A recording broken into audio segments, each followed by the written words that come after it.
Hey everybody.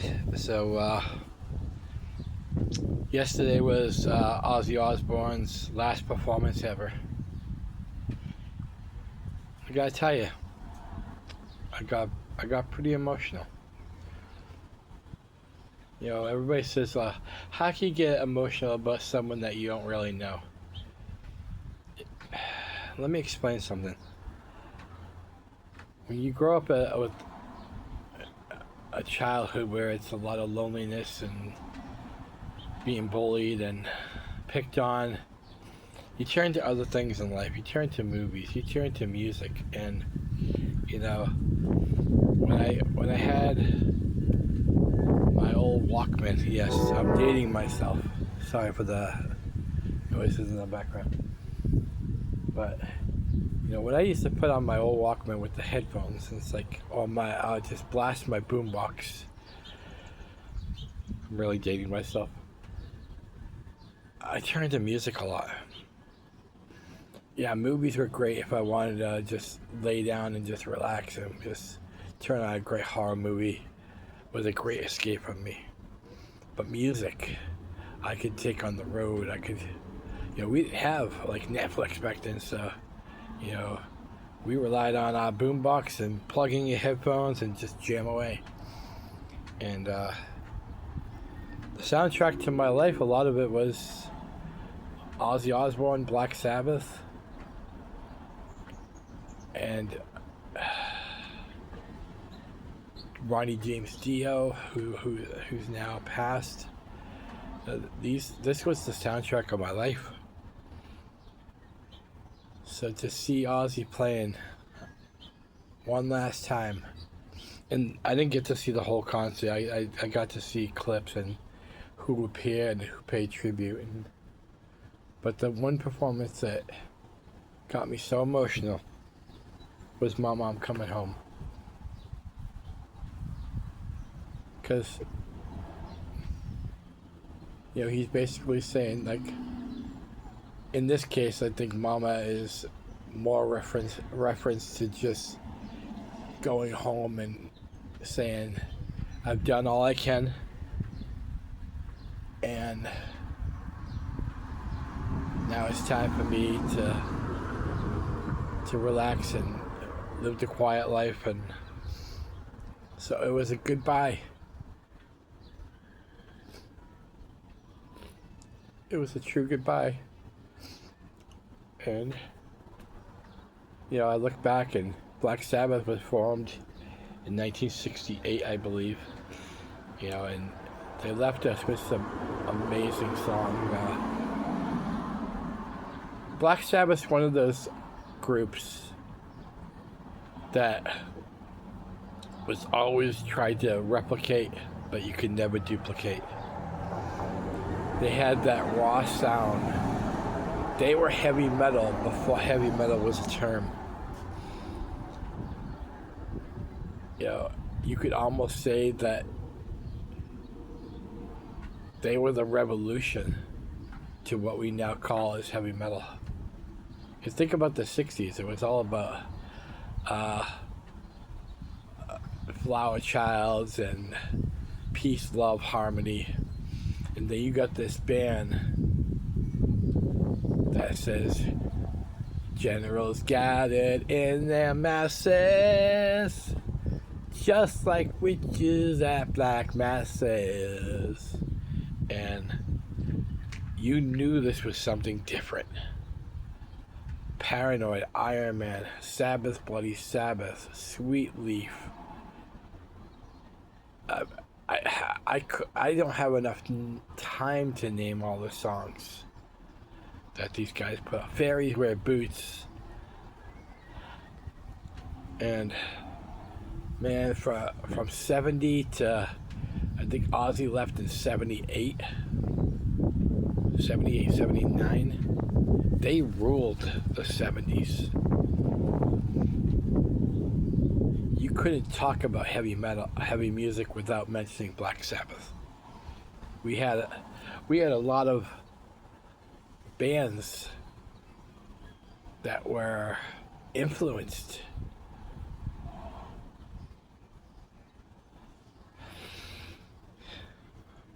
in that 70s era because of Black Sabbath. They let it be known that it's all right to be different. It's all right to turn up your amps and be louder and heavier and more against the system.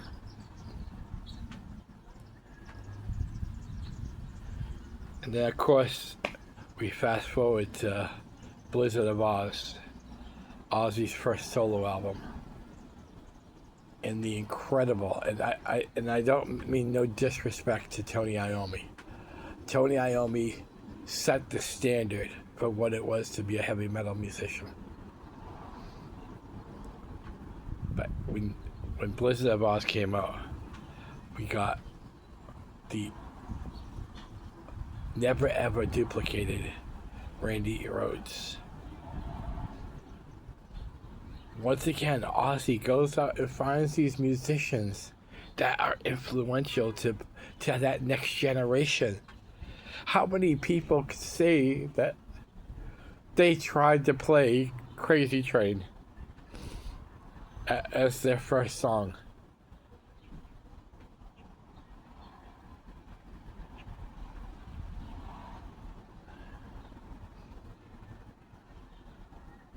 Then, after Randy passed, Ozzy was faced with finding another guy. And he found Jake E. Lee, Bark at the Moon. Who can remember? Who can forget the guitar solo work in that? I know people say, "Oh, you forgot a lot of stuff with the Randy Rhoads era." I'm not, and I love Randy Rhoads, but this is my memories of Ozzy. And the Bark at the Moon album is incredible. Then we fast forward to the Miracle Man himself, Zakk Wylde. Ozzy has a knack, a true knack for finding amazing guitarists. And this trend kept going and going and going. Every time you thought, Ozzy's gonna retire, Ozzy's fading out, Ozzy would come back for more. Steal that title from Rat, back for more. That was Ozzy. Ozzy lived, breathed. His heartbeat was metal. Ozzy created Ozfest and sparked so many young musicians and brought back musicians looking for another chance. Ozfest was born out of Ozzy's love. I know people gotta say, "Oh, Sharon had a lot to do with it." Kudos to Sharon, but Ozfest brought on so many great musicians, and a lot of them, this was like their dream. They get to be on a tour with the man himself.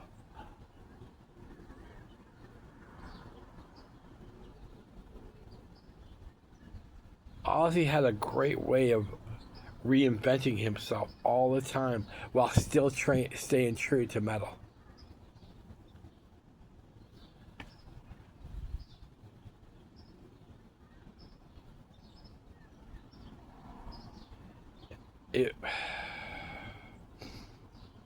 For anyone that's ever followed Ozzy that hasn't seen that last performance, or even like a couple songs from that last performance, I implore you to watch the Mama, I'm Coming Home one last time.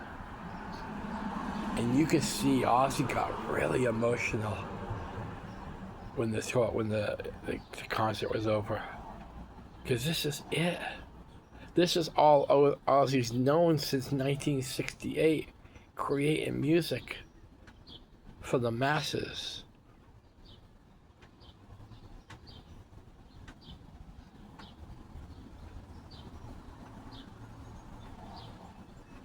The term osmosis should be put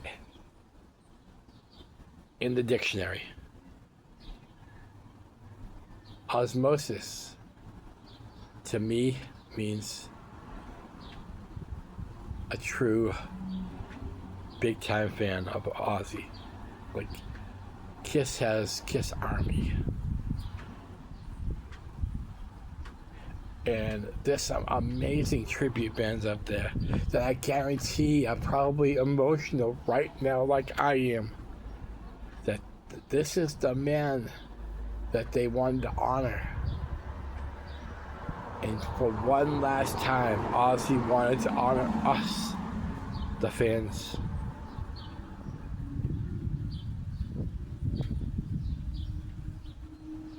He's in his 70s.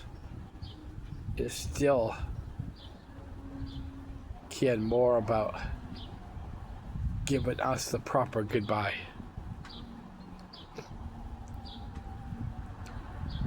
And so many people showed up at this. Bands that were influenced. And I'm not going to name a bunch. I'm going to name the two that really hit me hard. Marilyn Manson. Marilyn Manson talked about growing up a huge Sabbath fan, huge Ozzy fan, and how he got to share the stage with his idol. And Jack Black.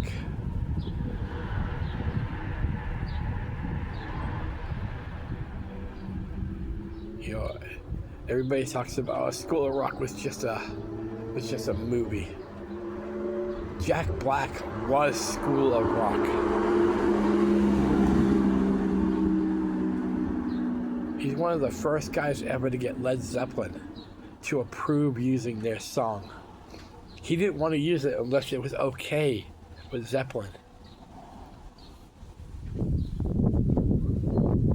But Jack Black is an avid metal fan. And for him to be there yesterday, performing,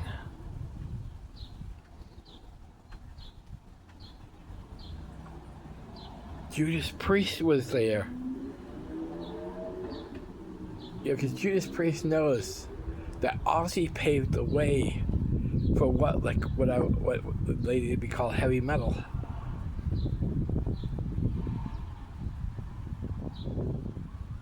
Legendary bands paying tribute to the legend himself. I don't think I've ever been so emotional making a video than I am right now. And this includes the time when Kiss retired. Because anyone who knows me knows I love Kiss.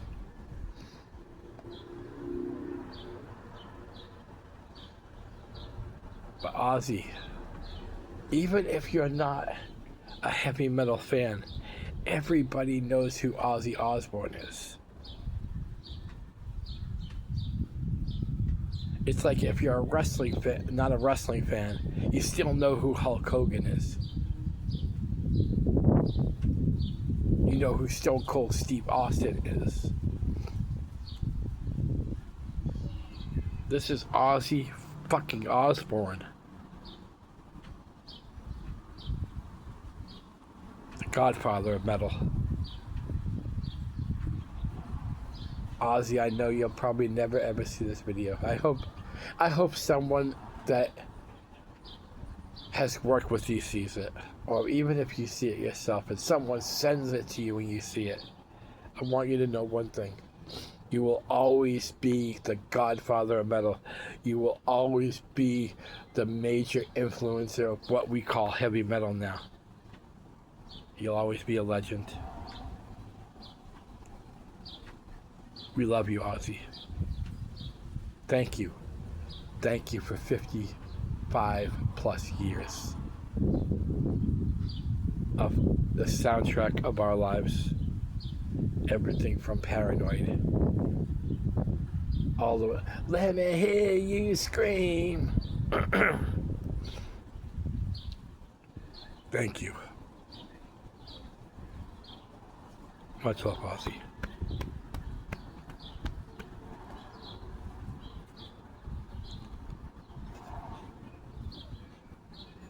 Thank you.